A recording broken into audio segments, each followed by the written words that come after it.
Okay, so hello and once again आप सभी का बहुत-बहुत स्वागत है मेरे यूट्यूब चैनल में। तो इससे पहले हम लोगों ने जो संघ की विधायिका थी, कार्यपालिका थी और न्यायपालिका यानी कि सर्वोच्च न्यायालय, इन सब चीज़ों को हम लोगों ने देख लिया था। और इस क्रम में एक चीज़ रह गई थी जो कि भारत का नियंत्रक और महालेखा परीक्षक था, यानी कि सीएजी। उसको आज हम आज की क्लास में देख लेंगे। ठीक है, तो आज का टॉपिक डाल दीजिए, भारत का नियंत्रक एवं महालेखा परीक्षक, और इसको इंग्लिश में सीएजी भी बोलते हैं। और सीएजी का मतलब होता है controller and auditor general.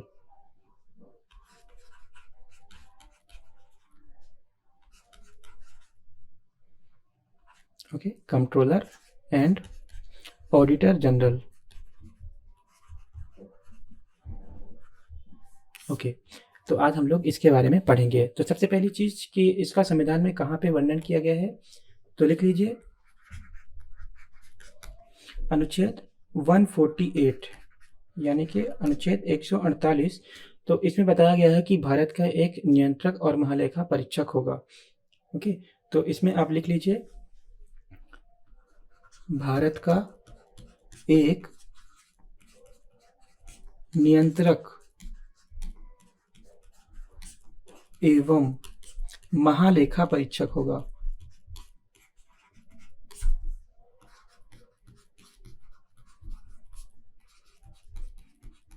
Okay, और इसका क्या काम होता है वो हम आगे बात करेंगे, बट अभी कुछ इससे संबंधित प्रावधान है वो लिख लेते हैं।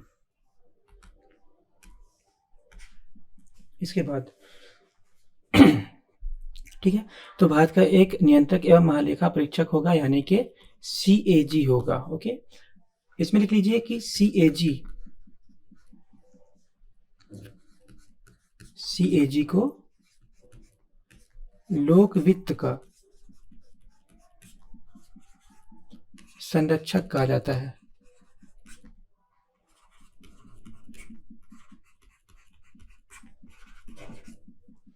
ठीक है, यानी कि जो पब्लिक फाइनेंस होता है उसका संरक्षक किसे बोला जाता है, सीएजी को। ओके, इसके अलावा एक और चीज है, सीएजी लोक लेखा समिति का, ठीक है, सीएजी को लोक लेखा समिति का मित्र कहा जाता है।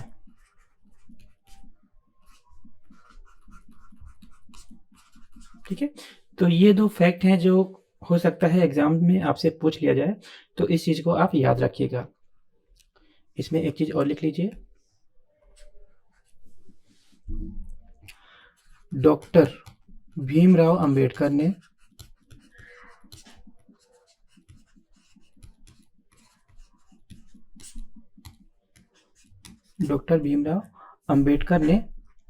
सीएजी को, ओके, तो सीएजी के बारे में डॉक्टर भीमराव अंबेडकर ने क्या बोला है,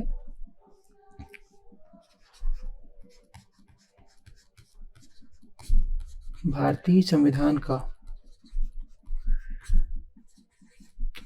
सबसे महत्वपूर्ण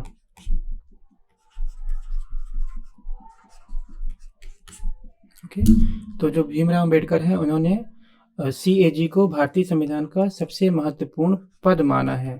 ठीक है ना, यानी कि उनके अनुसार जो भारतीय संविधान है उसमें जो सबसे महत्वपूर्ण पद है वो सीएजी का है, यानी कि नियंत्रक और महालेखा परीक्षक का है।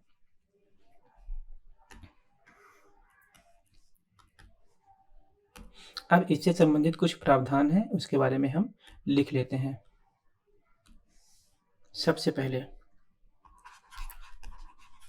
अनुच्छेद 148(1), और इसमें बताया गया है कि सीएजी जो है उसको किस प्रकार से उसके पद से हटाया जाएगा। ठीक है ना, पद से हटाने के बारे में बताता है।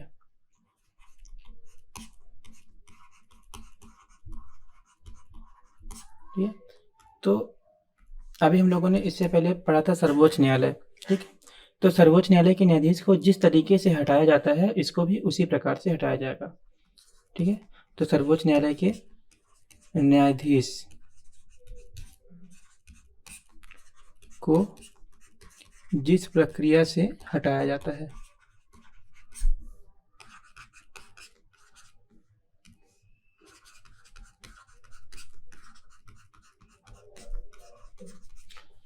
यानी कि इसमें भी सेम वही चीज़ें होंगी कि इसके लिए भी सॉलिड प्रूफ चाहिए होगा, यानी कि एक सॉलिड आधार चाहिए, और इसके जो हटाने का प्रस्ताव है वो किसी भी सदन में लाया जा सकता है, चाहे वो लोकसभा हो चाहे वो राज्यसभा हो। और जब लोकसभा में लाया जाएगा तो उसमें 100 सदस्यों का हस्ताक्षर, और यदि राज्यसभा में लाया जाता है तो उसमें 50 सदस्यों का हस्ताक्षर होना अनिवार्य है। इसके अलावा जब वो सदन में लाया जाएगा तो उसका जो अध्यक्ष, वो जो सभापति होगा, वो एक जांच समिति का गठन करेगा और उसके रिपोर्ट के अनुसार आगे की कार्यवाही की जाएगी। ओके, तो जैसा सुप्रीम कोर्ट के न्यायाधीश का प्रावधान था, सेम उसी तरह से यहाँ पर सीएजी का प्रावधान भी किया गया है। ओके, इसके बाद लिख लीजिए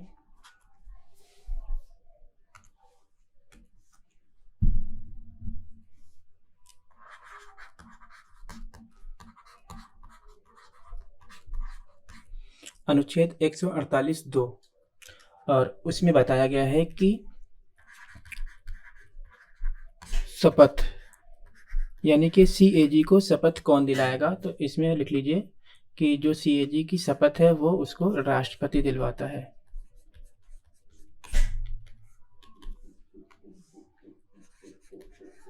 इसके बाद लिख लीजिए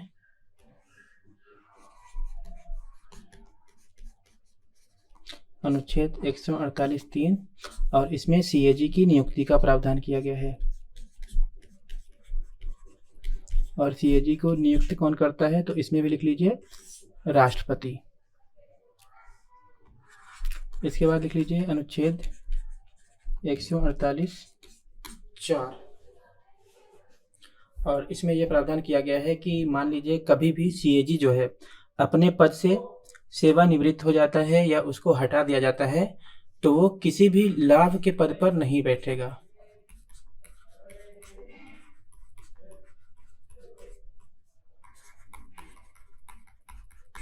ठीक है, तो वो जो है किसी भी लाभ के पद को धारण नहीं कर सकता रिटायरमेंट के बाद। ठीक है, सेवानिवृत्त के बाद। ओके, तो इसको आप लिख लीजिएगा अच्छे से।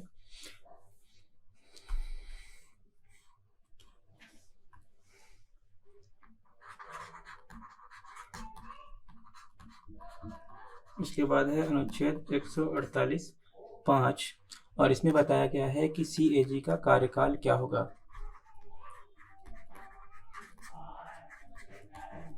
ठीक है, यानी कि उसका जो पद है वो उस पर कितने वर्षों के लिए बैठेगा, इसके बारे में बात करता है।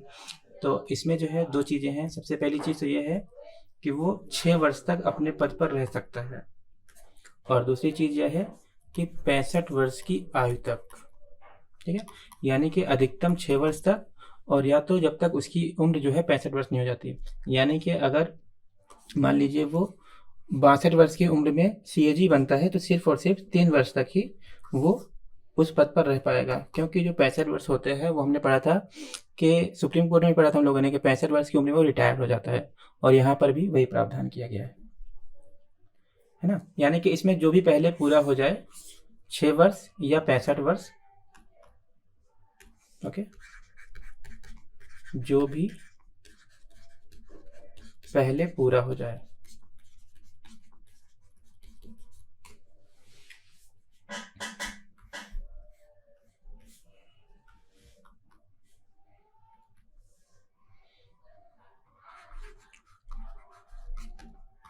इसके बाद लिख लीजिए अनुच्छेद 148(6), और इसमें बताया गया है इसके वेतन और भत्ते के बारे में। ठीक है ना, वेतन एवं भत्ते। और इसमें बताया गया है कि जो सीएजी का वेतन भत्ता है वो संचित निधि पर भारित होगा।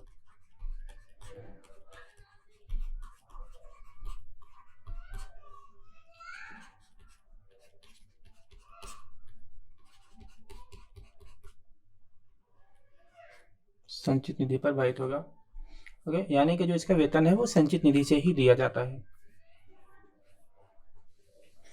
और बात करें इसके वेतन के बारे में कि इसका जो वेतन है वो कितना है, तो हम लोगों ने जो सुप्रीम कोर्ट में पढ़ा था कि जो सुप्रीम कोर्ट का मुख्य न्यायाधीश है उसको कितना मिल रहा था, सीजेआई को 2.8 लाख पर मंथ, और जो अन्य न्यायाधीश थे उनको मिल रहा था 2.5 लाख पर मंथ।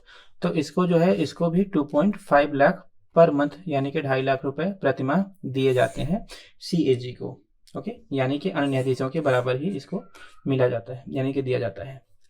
ओके, तो ओवरऑल जितने भी प्रावधान हैं वो हाई कोर्ट के न्यायाधीश से मिलते जुलते हैं और कहीं ना कहीं उसी से संबंधित प्रावधान जो है वो CAG के लिए भी किए गए हैं। लेकिन वित्तीय आपात, ठीक है ना, वित्तीय आपात के दौरान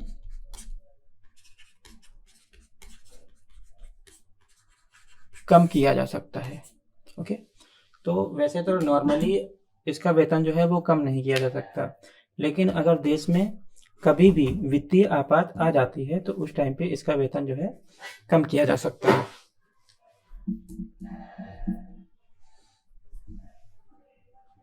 ओके, और अब बात कर लेते हैं इसकी शक्ति यानी कार्य के बारे में।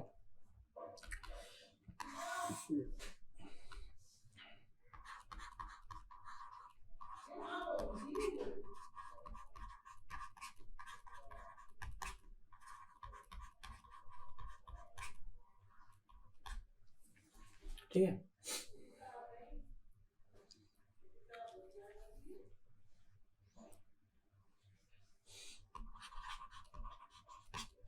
सबसे पहले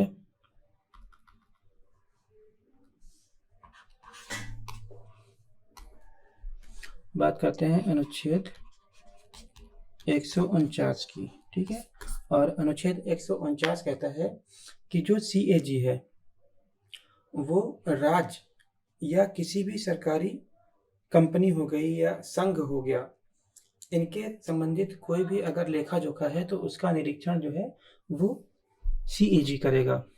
इसको अगर हम लिखना चाहें तो अलग अलग भी लिख सकते हैं, तो लिख लीजिए, वह भारत की एवं किसी भी राज्य की, ठीक है ना, भारत की मतलब क्या है, संघ की। ठीक है, अब यहाँ पर क्या आ जाएगा कि कोई भी चीज़ होगी, ठीक है ना, चाहे वो सरकारी प्रभार हो, चाहे वो गवर्नमेंट से रिलेटेड कोई भी चीज़ हो, तो यहाँ पर आप लिख लीजिए कि किसी भी सरकारी प्रभार के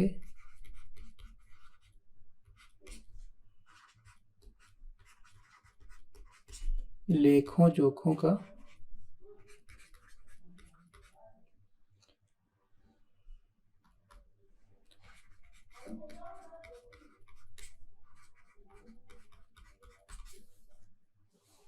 निरीक्षण करेगा। यानी कि किसी भी सरकारी प्रभार, अब सरकारी प्रभार से क्या मतलब है, कोई भी पदाधिकारी हो गया या उसके द्वारा किया जाने वाला फाइनेंशियल खर्च हो गया, या फिर जो निधियां हैं जैसे कि संचित निधि है,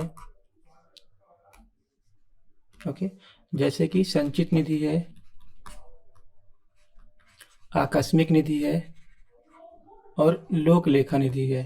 ठीक है ना, तो इनसे भी जो भी खर्च किए जाते हैं, इन सब चीज़ों का जो है लेखा जोखा करने का अधिकार जो है वो CAG को है, यानी कि उसके निरीक्षण का अधिकार जो है वो CAG को है। इसके बाद दूसरा लिख लीजिए इसमें अनुच्छेद 150। ठीक है, और अनुच्छेद 150 में ये बताया गया है कि जो CAG अपने निरीक्षण करेगा वो उसकी रिपोर्ट किसको देगा, राष्ट्रपति को देगा। ठीक है, इसमें लिख लीजिए CAG अपने द्वारा संघ एवं राज्यों के किए गए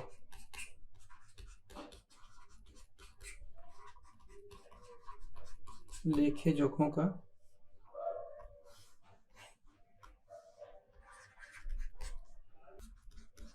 प्रारूप, यानी कि एक ड्राफ्ट होगा जो वो राष्ट्रपति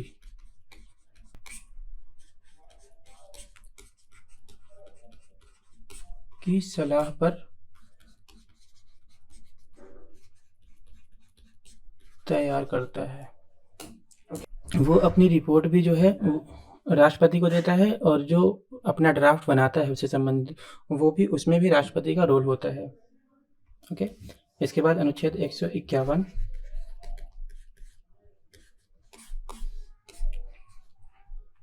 और इसमें लिख लीजिए CAG अपनी रिपोर्ट राष्ट्रपति एवं राज्यपालों के समक्ष प्रस्तुत करता है।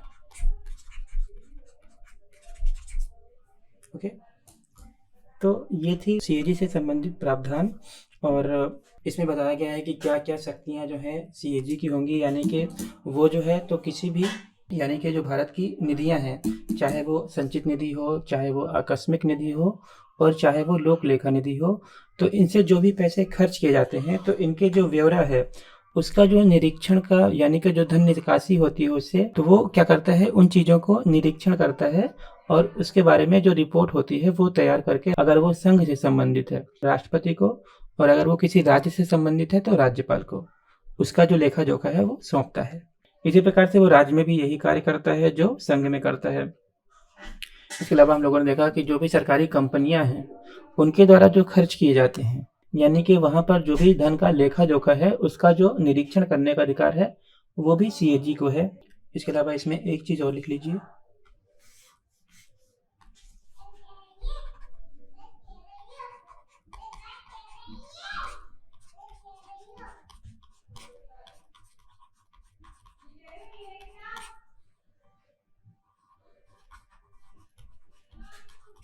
संसद द्वारा निर्मित कंपनी या फिर निगम, ठीक है, जैसे BSNL हो गया फॉर एग्जांपल के लिए, तो संसद द्वारा बनाई गई कोई भी कंपनी या निगम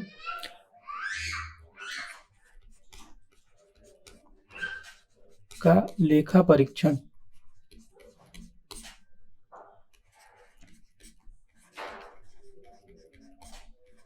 कर सकता है, ठीक है ना। तो संसद यदि कोई भी निगम बनाती है और इसका लेखा परीक्षण जो है वो CAG कर सकता है, लेकिन कब, और ये तभी है कि जब उस निगम को बनाने के दौरान उस कानून में ये चीज लिखी गई हो, यानी कि यदि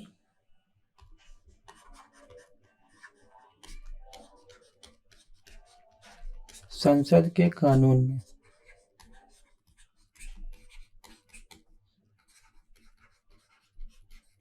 इसकी अनुमति हो या अनुमति दी गई हो।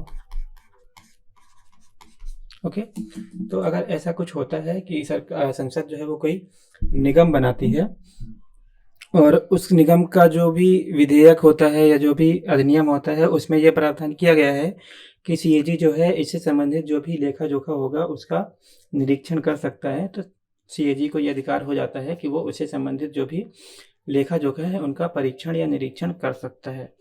ओके, और हम लोगों ने ये बता ही दिया, मतलब आप लोगों को ये बता ही दिया गया है कि जो रिपोर्ट है वो राष्ट्रपति को या फिर राज्यपाल को सौंपता है, ठीक है। तो ये ओवरऑल जो था संसद के जो भी, ओके, तो ये जो था ये, ओके, तो ये था CAG से संबंधित जितने भी प्रावधान थे इसके बारे में हम लोगों ने बात कर ली। तो CAG जो होता है वो ओवरऑल एक तरह से ये काम करता है कि जो भी संसद के द्वारा किए जाने वाले भ्रष्टाचार हैं, यानी कि इवन संसद ही नहीं, संसद के अलावा जो भी सरकारी कंपनियां हैं और जो भी सरकार से रिलेटेड चीज़ें हैं, जो भी भ्रष्टाचार होते हैं फाइनेंशियल रिलेटेड, उन सब पर एक तरह से रोक लगाता है। और इस तरह से यही कारण है कि अंबेडकर ने इसे भारतीय संविधान के अंतर सबसे महत्वपूर्ण पद बताया था, ठीक है। तो ये था CAG से संबंधित सारे प्रावधान जिसके बारे में हम लोगों ने बात कर ली है, और कल से हम लोग राज्य के विधानमंडल, कार्यपालिका और न्यायपालिका के बारे में बात करेंगे, ठीक है। तो आज की क्लास में बस इतना ही। तो आपसे एक रिक्वेस्ट है कि अगर आपको वीडियो अच्छी लग रही हो तो आप इसको लाइक कर सकते हैं, और अगर चैनल पर नए हैं तो आप चैनल को सब्सक्राइब भी कर दीजिए। तब तक के गुड बाय, मिलते हैं अपनी अगली क्लास में।